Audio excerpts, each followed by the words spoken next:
날마다 찬양하고 하나님께 나갑니다.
계속해서 주 예수 사랑 기쁨 찬양합니다.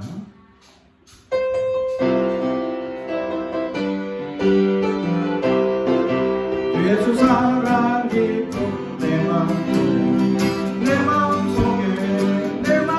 주 예수 사랑 기쁨 내 마음속에 있네. 나는 기뻐요 정말 기뻐요 주 예수 사랑 기쁨 내 맘에 기뻐요 정말 기뻐요 주 예수 사랑 기쁨 내 마음속에 주 예수 사랑 기쁨 내 마음속에 주 예수 사랑 기쁨 내 마음속에 있네. 나는 기뻐요 정말 기뻐요 주 예수 사랑 기쁨 내 맘에. 나는 기뻐요 정말 기뻐요 주 예수 사랑 기쁨 내 맘에. 복을 들고 산을 넘는 자를 내가니 아름답도다 나만 전하며 복된 소식을 내주네. 주다스 미치네 주다스 미치네 주다스 미치네.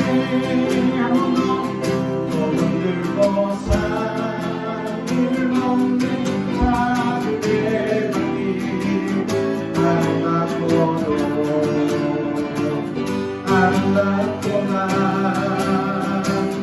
나만 전하며 복된 소식을 내주네. 주다스 미치네 주다스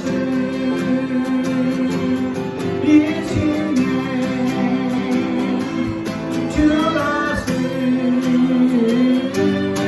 미치네.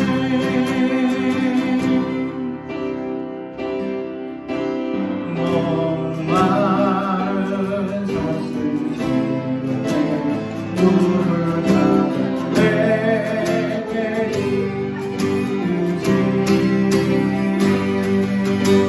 내 영혼 주를 찾기에 가요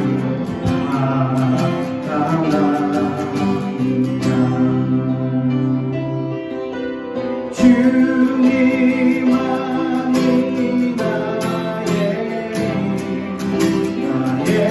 반대 나의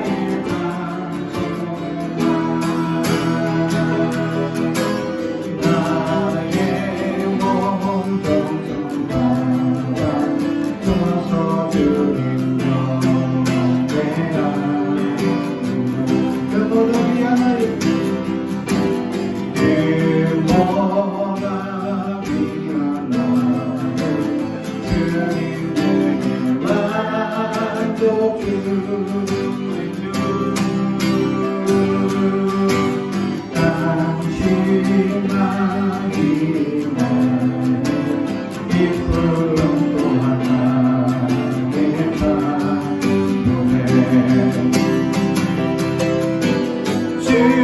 주님만이 나의 힘 나의 방패 나의 장소만 나의 원동력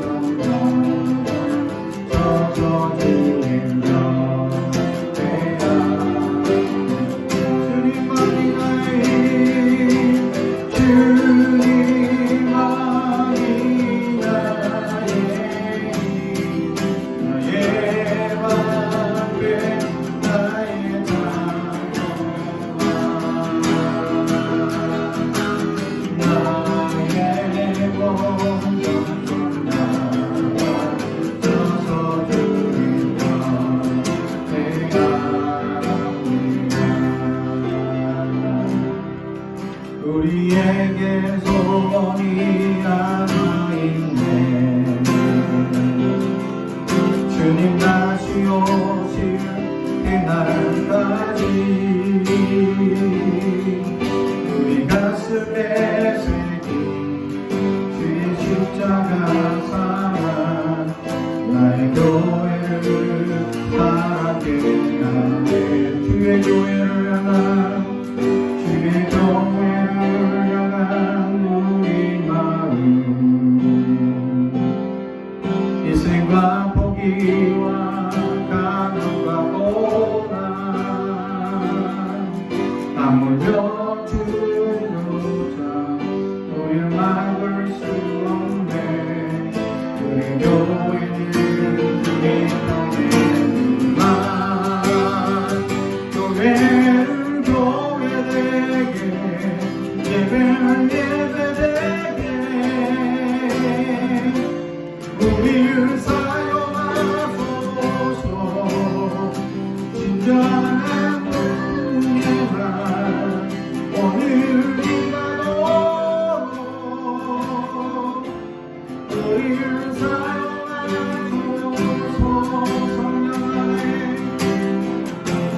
성령 안에 예배하리라. 자유의 마음으로 사랑으로 사역하리라. 교회는 생명이니 교회를 교회되게 예배를 예배되게 우리를 사용하소서. 진정한 은혜만 오늘 이마도록 우리를 사용하소서. 적어도 우리에게 소원이 하나 있네. 주님 다시 오실 그날까지 우리 가슴에 새긴 주의 십자가 사랑 나의 교회를 바라게 하네. 주의 교회를 향한 우리 마음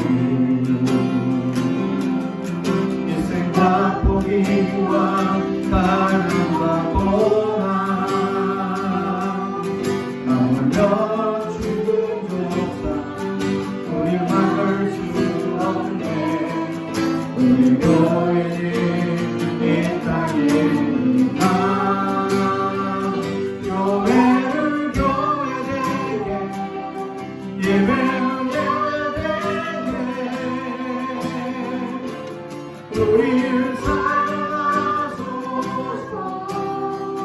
진정한 은혜만 오늘 이마도록 우리를 사용하소서.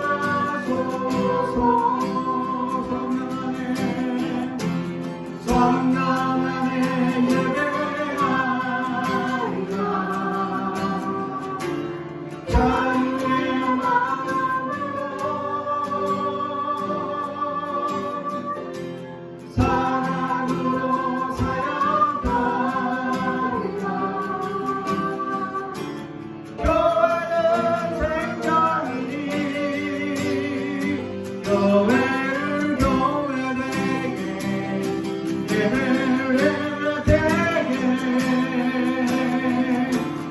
우리를 사용하소서. 진정한 무게한 얻을림하로 우리를 사용하소서. 우리를 사용하소서.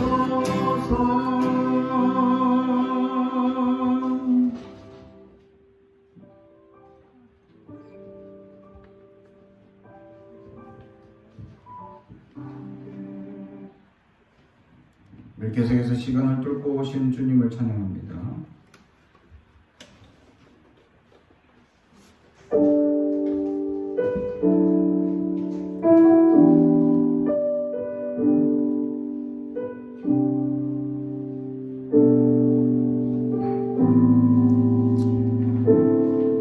당신의 시간을 뚫고 이 땅 가운데 오셨네.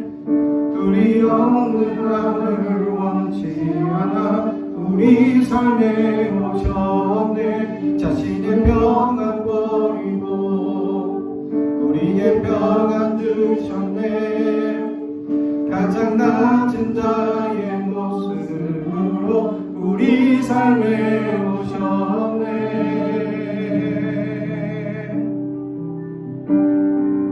하나님 우리와 영원히 함께 하시네. 꿈없는 우리의 그 나라 보여주시네. 연약한 자들의 친구가 되어주시고 힘없는 우리의 인생을 위로하시네.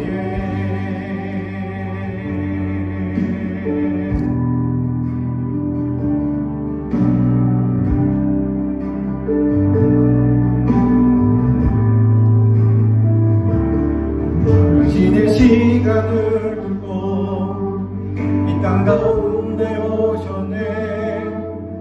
우리 없는 나를 원치 않아 우리 삶에 오셨네.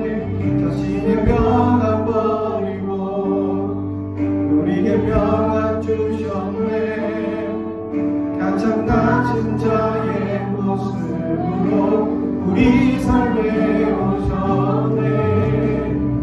하나님 우리와 영원히 함께 하시네. 꿈없는 우리의 그 나라 보여주시네. 연약한 자들의 친구가 되어주시고 힘없는 우리의 인생을 위로하시네.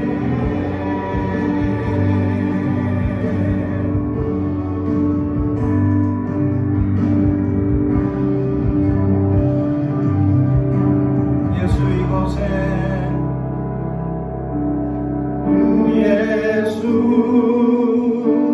이곳에 우리와 함께 영원히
영원히 함께 하시는 꿈없는 우리의 그 나라 보여주시네.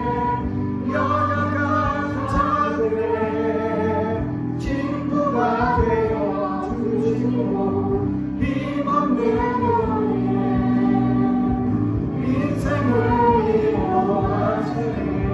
하나님 우리와 영원히 함께 하시네. 꿈없는 우리에게 그 나라 보여주시네. 연약한 자들의 친구가 되어주시고 힘없는 우리의 인생을 위로하시네.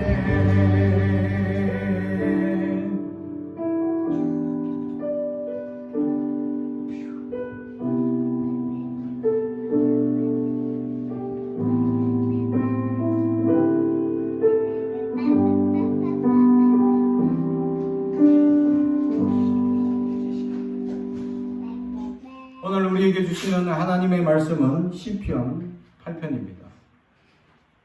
시편 8편 1절에서 9절까지 말씀. 시편 8편 말씀을 저와 여러분이 한 절씩 교독합니다. 구약성경 808페이지입니다. 여호와 우리 주여, 주의 이름이 온 땅에 어찌 그리 아름다운지요. 주의 영광이 하늘을 덮었나이다. 주의 대적으로 말미암아 어린아이들과 성박이들의 입으로 권능을 세우시며 이름으로 수들과 부단자들을 잠잠하게 하려 하심이니이다. 주의 손으로 만드신 주의 하늘과 주께서 베풀어 두신 달과 별들을 내가 보오니 사람이 무엇이기에 주께서 그를 생각하시며 인자가 무엇이기에 주께서 그를 돌보시나이까. 그를 하나님보다 조금 못하게 하시고 영어와 종기류의 관을 씌우셨나이다. 주의 손으로 만드신 것을 다스리게 하시고 만물을 그의 발 아래 두셨으니 곧 모든 소와 양과 들짐승이며 공중의 새와 바다의 물고기와 바닷길에 다니는 것이니라. 여호와 우리 주여, 주의 이름이 온 땅에 어찌 그리 아름다운지요. 아멘. 가슴에 손을 얹고 축복이 언합니다. 나는 하나님의 사람입니다. 축복의 사람입니다. 우리 가정은 영원히 잘됨 같이 범사가정이고 강건하시는 가정입니다. 우리 교회는 번성하고 창대하게 되며 하나님의 언약이 이루어지는 교회입니다. 아멘. 주의 이름이 온 땅에 라는 제목의 말씀으로 우리가 은혜를 나누길 바랍니다. 다윗은 늘 찬양하는 사람이었습니다. 다윗이 찬양 왕이었음에도 불구하고 그가 찬양을 영감 있게 찬양함으로 말미암아 수많은 악신이 떠나가는 능력의 찬양자였다는 사실이죠. 사랑하는 성도 여러분, 우리는 하나님을 얼마나 찬양합니까?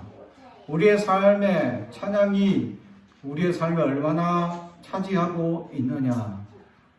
우리는 우리의 삶에 얼마나 하나님을 높이고 경배하고 있느냐? 다윗이 이렇게 찬양을 영감 있게 할 수 있었던 것은 다른 게 아닙니다.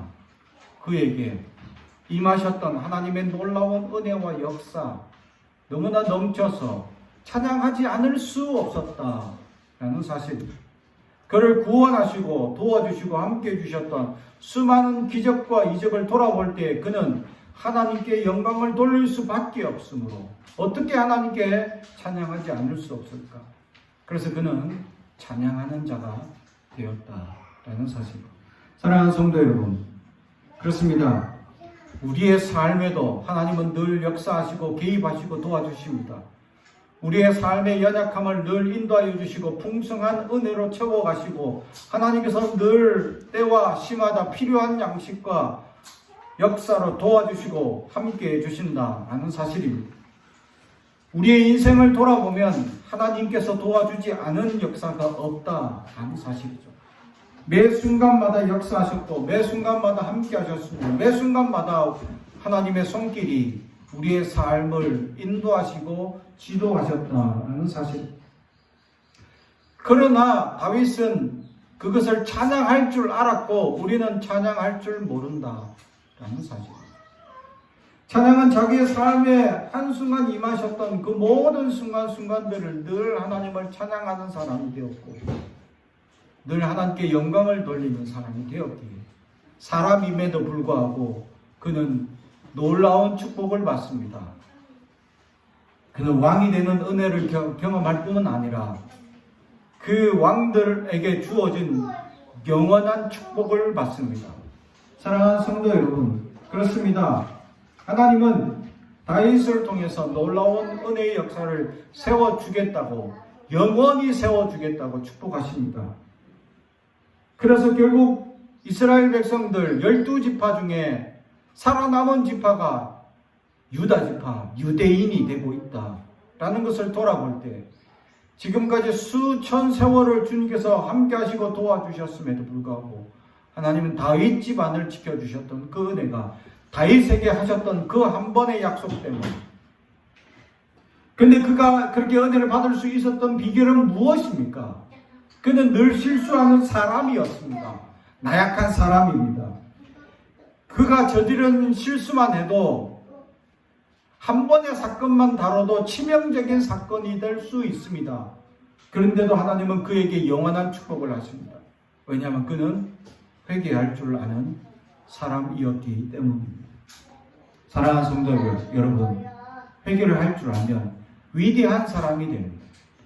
하나님 앞에 잘못했습니다 라고 시인하고 고백할 줄 알면 하나님이 그를 위대한 사람으로 세워주신다라는 사실. 그렇습니다. 사람은 늘 교만하기 쉽기 때문이죠. 늘 실수할 수 있습니다. 늘 연약해질 수 있습니다. 늘 우리의 인성 가운데 벗어나지 못할 수 있습니다. 늘 연약함이 우리를 붙들어 갑니다. 그런데 우리가 하나님 앞에 잘못했습니다 하는 순간 하나님은 우리를 용서해 주십니다. 제자들이 예수님께 물어봅니다. 예수님, 우리가 몇 번을 용서해 줘야 합니까? 그리고 베드로는 나름 생각합니다. 몇 번을 용서해 주면 정말 잘했다 칭찬받을까? 그래서 질문을 하죠. 7번 용서해 줄까요? 라고 묻죠. 7번이라는 것은 유대인에게 완전한 숫자입니다. 완전하게 용서해 주겠다. 7번 정도면 충분하다. 지금까지 많은 사람들이 몇 번 용서합니까? 3번 용서해 줍니다. 그런데 그걸 벗어나서 7번까지면 대단히 용서를 많이 해준 걸로 자기는 착각합니다. 그런데 예수님은 그것은 착각이라고 얘기하시죠. 7번에 70번을 용서해 주라. 490번입니다. 숫자적으로는 490번이죠. 한 사람에 대해서 490번을 용서한 적이 있습니까? 아마 세례법은 490번 넘는 사람도 있을 수 있겠죠. 그러면 490번만 용서하라고 주님께서 숫자적으로 얘기하시고 있는 것입니까? 그러지 않습니다. 무조건 용서하라는 거죠. 하나님의 용서의 개념과 우리의 용서 개념이 다르기 때문입니다. 왜냐하면 하나님의 용서의 개념은 한 번 용서해 줬다, 2번 용서해 줬다라는 이런 용서의 개념이 아닙니다. 우리는 한 번 용서해 줬다, 2번 용서해 줬다라고 용서의 개념을 세립니다. 인간이기 때문에. 하나님은 용서의 개념이 다릅니다. 하나님은 용서의 개념이 어떠냐면 늘 한 번 용서합니다. 왜냐하면 잊어버리기 때문입니다. 내가 잘못했습니다 하는 순간 그 죄악을 잊어버립니다. 그런 죄를 지은지도 모릅니다. 왜냐하면 용서하면 깨끗이 잊어버리시기, 깨끗이 용서하시기 때문에.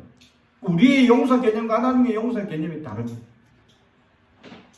그래서 하나님은 또 우리가 잘못하면 어떻게 됩니까? 또 잘못했어 라는 말이 아닙니다. 왜 그랬어? 라는 말이죠. 왜? 잘못을 한 적이 없는 것처럼 처음 잘못으로 여기기 때문이죠. 이것이 하나님의 용서의 개념입니다. 근데 우리는 어떻게 합니까? 또 잘못했네? 하고 또 잘못했네. 그러다가 3, 4번까지 용서하고는 못 참고 폭발하죠. 이게 인간의 용서의 개념입니다. 그러면 용서를 해준 겁니까? 용서를 안 해준 겁니까? 용서의 개념을 숫자를 세린다는 그 자체가 이미 용서를 안 했다는 겁니다. 용서는 한 번 하고 그냥 깨끗이 잊어버려요. 주님처럼. 근데 2번, 3번 자꾸 묻는다면 그것은 이미 용서하지 못한 것이나 마찬가지죠. 그래서 우리는 연약합니다. 늘 우리가 실수한 것도 우리는 늘 연약하게 생각하고 다른 사람의 실수도 늘 우리는 연약하게 여겨버려요. 주님을 닮아간다면 우리는 잊어질 수 있어야 합니다. 주님의 용서라는 개념입니다. 하나님이 우리를 무한으로 용서하시는 그 은혜. 그래서 다윗은 회개할 줄 알았습니다. 회개를 잘했기 때문에 하나님은 그의 모든 죄를 잊어버리고 그를 영원한 축복을, 사람에게 주어지는 정말로 어마어마한 축복의 개념인 영원한 축복을 그에게 베풀어 주고 있다라는 사실. 사랑하는 성도 여러분, 그는 늘 하나님께 그래서 감사와 영광을 돌리는 사람이었습니다. 그래서 하나님께 늘 영감 있는 찬양을 올려드리는 사람이었다라는 사실. 사랑하는 성도 여러분, 그런 영감 있는 찬양을 드릴 수 있는 사람은 회개할 줄 아는 사람이다. 잘못을 돌아볼 줄 알고 하나님께 용서를 빌 줄 아는 사람이 늘 하나님께 큰 영광을 돌리며 살아간다. 왜냐하면 내 잘못이 얼마나 큰지를 알기 때문입니다. 내 연약함이 얼마나 정말 어리석은 것이고 얼마나 용서받지 못할 죄인임을 깨닫기 때문입니다. 사랑하는 성도 여러분, 그러므로 우리는 하나님 앞에 늘 자복하며 돌이킬 수 있어요. 늘 우리는 죄인임을 잊지 않아야 합니다. 그러므로 우리는 늘 하나님 앞에 부르짖고 용서하며 하나님 앞에 회개하며 나아갈 수 있어야 합니다. 사랑하는 성도 여러분, 주님께서는 오늘도 주님을 찬양하는 자를 찾고 있습니다. 내 삶을 돌아보며 지금까지 함께 해주신 은혜가 얼마나 큰지를 돌아볼 줄 아는 자, 그것은 자기가 얼마나 연약한지를 알기 때문에 그 삶 가운데 순간순간 도와주신 크신 은혜가 얼마나 놀랍고 크신지를 깨달을 수 있는 자다라는 사실이죠. 사랑하는 성도 여러분, 우리의 삶은 우리가 살아가는 것이 아닙니다.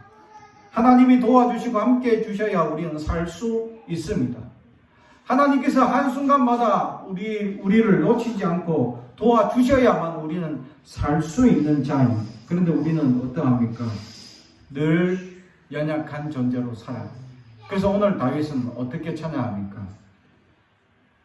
여호와 우리 주여라고 찬양합니다. 우리 주님이라고 찬양합니다. 나의 하나님이라고 찬양합니다. 사랑하는 성도들, 그렇습니다. 하나님이 저 멀리 계시거나 나와 동떨어진 삶으로 역사하시는 분이 아니라 나와 긴밀하게 역사하시고 찾아주시고 나의 하나님이 되신다라는 사실. 사랑하는 성도 여러분, 하나님은 우리의 하나님이시고 나의 하나님이시고 나에게 찾아오시고 나를 도와주시고 나에게 말씀하시기를 원하시고 나에게 은혜 베푸시기를 원하시고 또한 함께 하셨고 도와주셨던 주님이십니다. 하나님은 늘 우리의 연약함을 붙잡아 주시고 우리의 나약함을 용서해 주셨던 주님이십니다. 사랑하는 성도 여러분, 우리의 모든 연약함을 주님께서는 늘 도와주셨고 함께 해주셨던 우리 주님이셨습니다. 사랑하는 성도 여러분, 그래서 다윗은 여호와 우리 주님이라고 찬양을 하고 있습니다.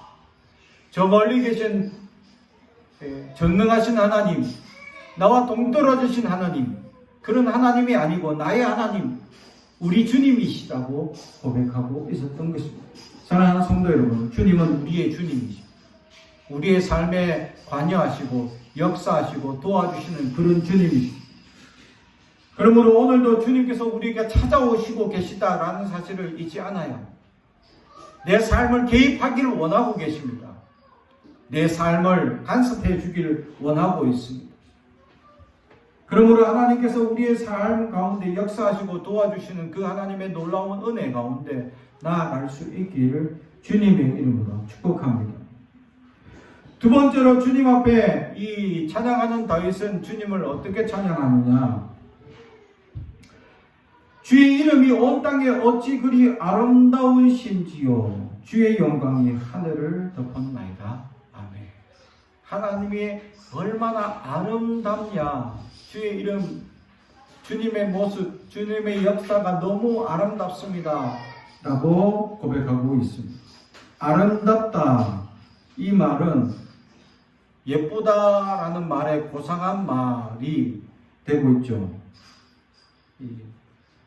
이 아름답다라는 말은 상당히 고상한 말로 하나님의 놀라운 은혜와 역사가 굉장히 찬란하고 정말 아름다운 그런 모습을 높이고 있다라는 사실입니다. 사랑하는 성도 여러분, 우리는 하나님의 역사가 얼마나 아름다운지를 알아야 합니다.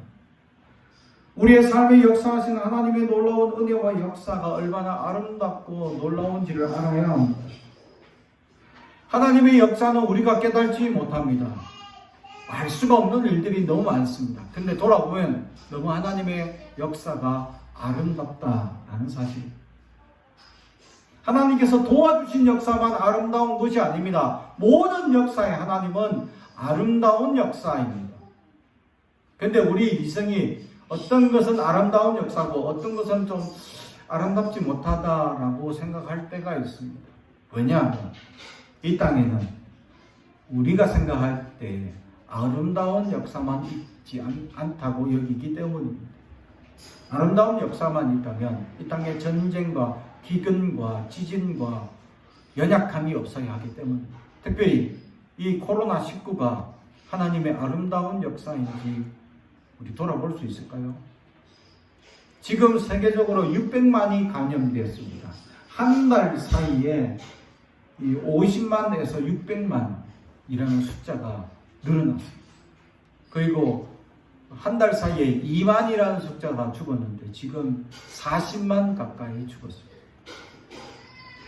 얼마나 치명적인 질병입니까? 세계 전쟁보다 더 무서운 지금 사람들이 죽어가고 있습니다.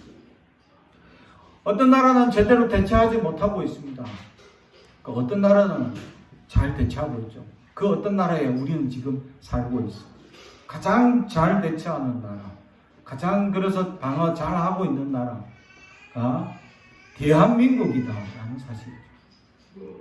그래서 가장 감염률도 낮고 사망률도 낮은 나라가 바로 대한민국이다라는 사실. 하나님께서 코로나19를 통해서 우리에게 하시는 말씀이 무엇입니까? 사람들이 질병에 노출되어 있고 또 죽어가는 이 현장 가운데 이 하나님이 정말 아름다운 역사이십니다 라고 고백할 수 있느냐라는 것입니다. 다윗의 삶을 돌아봅시다. 다윗의 삶에 정말 하나님께서 아름답게만 역사하셨냐라는 사실입니다. 그렇지 않죠. 시편 23편에 음침한 골짜기를 다녔던 적도 있습니다. 사자의 위험도 있었습니다. 그런 야생의 무서운 이 짐승들의 위협 가운데서도 그는 살아남았습니다. 근데 하나님을 찬양합니다. 하나님의 이름이 너무 아름답고 하나님의 역사가 아름답다라고 높이고 있습니다. 사랑하는 성도 여러분, 그렇게 찬양할 수 있습니까? 우리의 삶에 하나님의 놀라운 은혜와 역사, 감격만이 있는 것이 아닙니다. 어떨 때는 슬픔이 있고 어떨 때는 아픔도 있고 어떨 때는 나약함이 있습니다. 그런데 이 모든 역사는 결국 하나님이 이루시는 역사임을 고백할 수 있어야 한다라는 사실. 찬양하는 자는 바로 모든 것에 감사하는 자이기 때문입니다. 사랑하는 성도 여러분, 우리는 모든 일에 감사하고 있느냐라는 사실. 우리는 구별해서 선택해서 좋은 것은 감사하고 내 삶에 좀 아닌 것은 이건 아니지 않습니까? 라고 반문하고 있지는 않습니다. 우리는 모든 것에 감사하며 모든 것이 하나님의 아름다운 역사임을 고백할 수 있어야 합니다. 하나님의 한순간도 하나님의 아름답지 않은 역사가 없었다라는 사실을 돌아볼 수 있어야 합니다. 사랑하는 성도 여러분, 하나님 모든 것이 아름다운 역사입니다. 이 코로나19도 지나고 나면 어떤 하나님의 역사가 이루어졌는지 우리는 돌아볼 수 있어요. 하나님의 놀라운 영광이 반드시 이 속에 숨어져 있을 것이다 라는 사실이죠. 아직 우리가 어리석어서 이것을 듣지 못하고 아직 어리석어서 이것을 보지 못할 뿐이다 라는 사실. 어찌 보면 이 한국 나라가 이렇게 코로나 대처를 잘해서 세계에서 인정받을 수 있는 나라가 될 수 있도록 만든 계기가 되고 있지 않나 라는 생각을 해봅니다. 왜냐하면 아직까지 우리나라 대부분의 백성들, 또 국민들의 생각들이 우리나라가 선진국일까 의문을 던지고 있기 때문입니다. 우리나라 경제는 세계 7위입니다. 이미 선진국에 들어섰습니다. 그런데 우리가 어려운 시절과를 겪어오면서 선진국을 속히 이루었기 때문에 많은 사람들이 아직 우리나라는 선진국이 아닐 것이라고 착각합니다. 그래서 선진국의 수많은 나라들, 이미 유럽이나 수많은 나라들이 저 아시아에 있는 조그마한 나라, 전쟁을 치러서 분열되어 있는 세계 유일한 분단 국가라고만 생각합니다. 그런데 하나님은 이 코란을 통해서 한국을 빛나게 하고 있는 이유가 무엇이냐라는 사실입니다.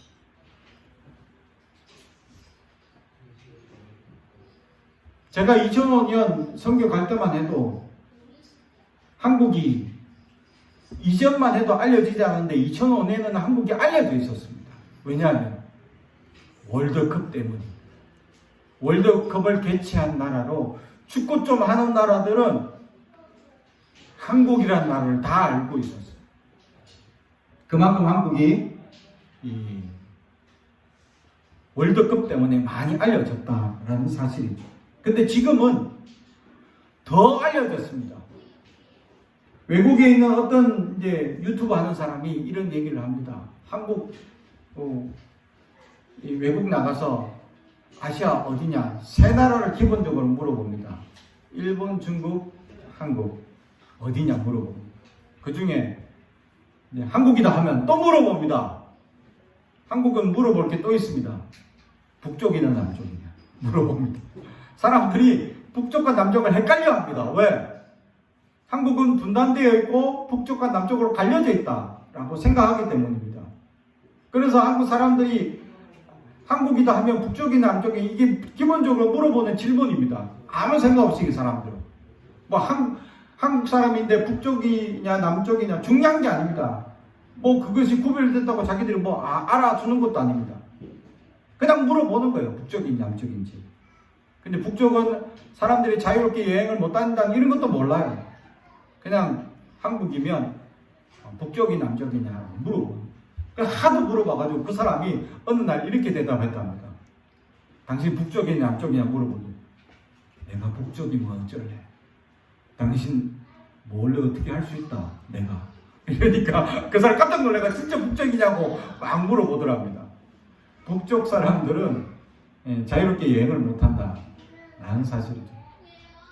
근데 지금은 그 사람이 유튜브를 올리는데 한국이라 하면 오 하고 다 알아준다. 북쪽 남쪽 이제는 안 물어보는 거예요. 왜? 이 코로나 사태로 잘 대처하는 나라로 세계 곳곳의 언론들이 계속 한국을 홍보해주고 있답니다. 온 세계가 한국의 대처 방안, 한국이 지금까지 잘 대처하고 있는 이유, 또 이렇게 막 한 사람이 전염해가지고 막 몇 사람이 몇백 명이 지금 갑자기 감염됐는데도 불구하고 이걸 잘 커버하고 있는 나라. 한국을 계속 그렇게 이슈되고 계속 홍보하고 있다라는 사실. 이런 이유가 무엇일까? 저는 그걸 돌아보면 아마 하나님께서 한국이 선교를 아마 유럽으로 또 그런 선진국이란 나라들로 역선교하는데 도움을 주고자 역사하지 않을까 저는 생각해봅니다. 사랑하는 성도 여러분, 지금까지 한국은 아시아 지역만 선교하는 나라였습니다. 그래서 하나님께서 유럽을 다시금 전도하라고 어쩌면 이 한국을 쓰시려고 하나님의 위대한 역사를 지금 이렇게 계획하고 준비하고 있지 않나 저는 생각해봅니다. 사랑하는 성도 여러분, 하나님의 역사 정말 안타까운 역사입니다. 코로나 나라는 이런 역사이지만 하나님의 궁극적인 세계적 역사들을 돌아볼 때 결국 하나님은 아름다운 역사. 우리는 이런 하나님의 아름다운 역사를 고백할 수 있느냐? 다윗은 아름다운 일만 겪지 않았습니다. 그런데도 불구하고 그는 아름답다라고 하나님을 찬양합니다. 우리의 삶에 고통만 있지 않은데 그는 고통을 다 이겨내고 연약함을 이겨내고 하나님의 아름다운 역사를 높이며 찬양하고 있다라는 사실.